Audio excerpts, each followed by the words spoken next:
আগামীকাল শেষ হচ্ছে এসআইআর শুনানি। তার আগে ভার্চুয়াল বৈঠক করেন মুখ্য নির্বাচন কমিশনার। 1 ঘন্টারও বেশি সময় ধরে ভার্চুয়াল বৈঠক চলেছে, যেখানে স্পষ্ট ভাষায় মুখ্য নির্বাচন কমিশনার ফের জানিয়ে দিয়েছেন যে একজনও অবৈধ ভোটার বা বিদেশি ভোটার যেন চূড়ান্ত ভোটার লিস্টে ঠাঁই না পায়। ভোটার লিস্টে কোনো বিদেশির নাম যেন না থাকে তা সুনিশ্চিত করতে হবে। পাশাপাশি এটাও দেখতে হবে কোনো বৈধ ভোটারের নাম যেন বাদ না যায়। এই ভার্চুয়াল বৈঠকে হুঁশিয়ারি দিয়ে জানিয়ে দিয়েছেন জ্ঞানেশ কুমার বলে কমিশন সূত্রে খবর।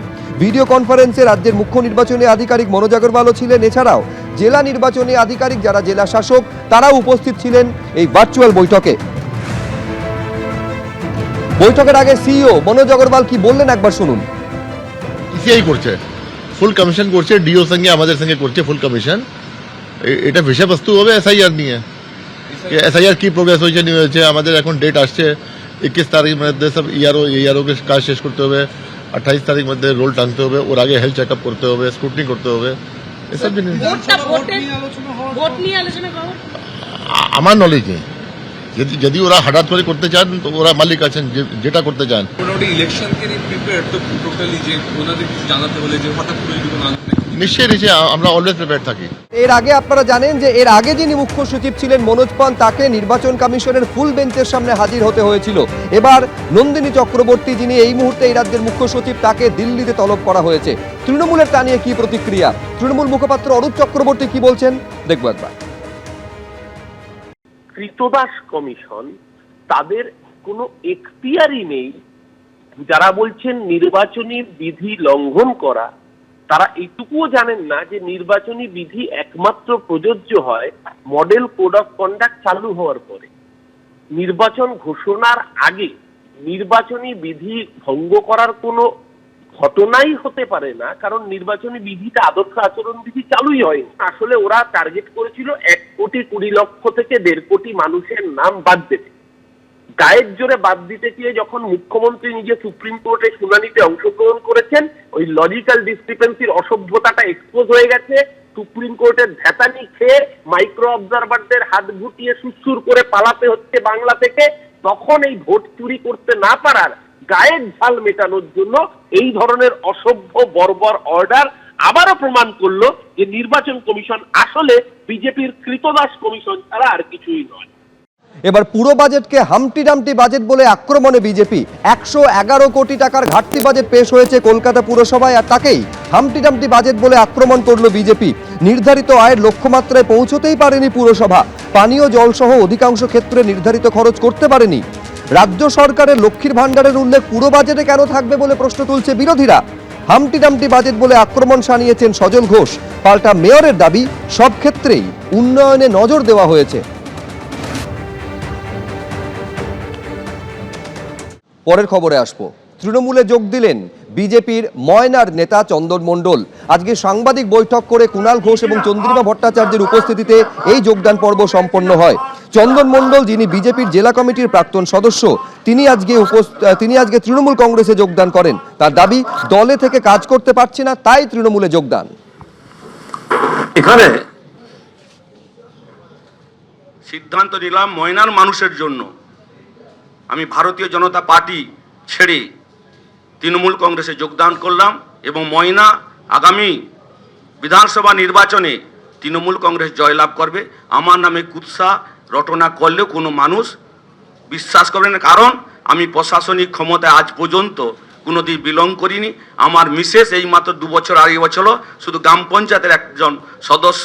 এখানে এখানে বিজেপি যদি প্রচার করে আমি টাকা কোনো দুর্নীতি মুক্ত এসবের বিষয় কোনো নেই। মামাটি মানুষের সরকারের পক্ষে আমি আছি, থাকবো। আর তার এই যোগদান নিয়ে শুরু হয়ে গেছে রাজনৈতিক চাপানুতোর। তৃণমূলের তরফে কি বলা হচ্ছে এবং পাল্টা বিজেপির তরফে যে ময়নার তিনি বিজেপি নেতা, সেই ময়নার বিধায়ক অশোক দিন্দা, তিনিই বা কি বলছেন পরপর দেখুন। বিজেপির সাংগঠনিক নিজেদের মধ্যে যে প্রবলেম, সেটা হচ্ছে যারা পুরনো বিজেপি ছিলেন, হতে পারে তারা আমাদের বিরোধী, এটা আইডিওলজিক্যাল ব্যাটল, বাট ওদের পার্টিটা যারা দলবদল করে গেছে বা যারা প্যারাশুটে করে নেমেছে তারা হাইজ্যাক করে নিচ্ছে।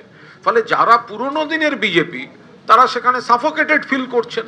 সেই জায়গায় তারা আরো উন্নয়ন, তারা মানুষের কাছে কাজ করতে চান।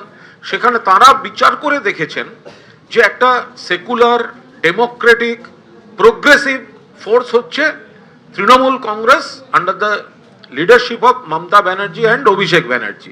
তো তারা সেই জন্যই মানুষের কাজ করবেন বলে তৃণমূলের প্ল্যাটফর্মে আসছে। তো ও যাওয়াতে আমার কি হয়ে গেল, আরো 5000 ভোট বেড়ে গেল। ও বিজেপিতে থেকে সবসময় ক্ষতিই করেছে। 2024 সালে এমপি অভিজিৎ গঙ্গোপাধ্যায়কে ভরা সভাতে বলেছিল হারাবো, 2 লক্ষ ভোটে হারাবো হারাবো হারাবো করে। ও বিজেপির সাথে কখনোই ছিল না। ও সমস্ত সভা, সমস্ত উঠা বসা সব টিএমসি নেতাদের সাথেই করতো লাস্ট 3-4 বছর ধরে। তো এখানে ওর চলে যাওয়াতে ময়না বিজেপির কোনো ক্ষতি হবে না, এইটুকু গ্যারান্টি দিয়ে বলছি। টিএমসির খুবই দুর্দশা বলা যেতে পারে যে তমলুক থেকে যে কোনো একটা ব্যাংক পেলেও টিএমসি ভবনে এসে তারা জয়েন করাবে, কারণ কেউ নেই। অত্যন্ত গুরুত্বপূর্ণ আজকের এই ভার্চুয়াল বৈঠককে মনে করা হচ্ছে, তার কারণ আগামীকাল এসআইআর এর শুনানি শেষ হচ্ছে, আর এরই মধ্যে একাধিক অসঙ্গতি ধরা পড়েছে। এই অবস্থায় স্পষ্ট নির্দেশ দিলেন মুখ্য নির্বাচন কমিশনার, একজনও অবৈধ ভোটার বা বিদেশি ভোটার যেন চূড়ান্ত ভোটার লিস্টে ঠাঁই না পায়। সুকান্ত মজুমদার তা নিয়ে কি বলছেন আজকের এই বৈঠক নিয়ে, দেখুন। ভারতবর্ষের সংবিধান যাকে বৈধ ভোটার বলে বা যাদেরকে বৈধ ভোটার হিসেবে চিহ্নিত করে, মমতা বন্দ্যোপাধ্যায় তাদেরকে বৈধ ভোটারের সাথে সাথে ওনার চোখে বৈধ ভোটার হচ্ছে বাংলাদেশ থেকে আসা সমস্ত মুসলিম অনুপ্রবেশকারীরাও, তারাও বৈধ ভোটার। ও ভারতবর্ষের সংবিধান তো সেটাকে সমর্থন করে না, তো নির্বাচন কমিশন তো সংবিধান অনুসারে কাজ করবে এবং নির্বাচন কমিশন সেই অনুসারে কাজ করছে। এবং নিশ্চয়ই আপনাদের কাছেও খবর এসেছে, বিভিন্ন মিডিয়ায় আমরা দেখতে পাচ্ছি পশ্চিমবঙ্গের চিফ সেক্রেটারিকেও ডেকে পাঠানো হয়েছে দিল্লিতে, এবং তিনি সম্ভবত দিল্লি যাচ্ছেন। ভারতবর্ষের সংবিধানের ক্ষমতা কতটা নির্বাচনী বিধি লাগু হলে পরে পশ্চিমবঙ্গের অফিসাররা আরো ভালো করে বুঝতে পারবেন।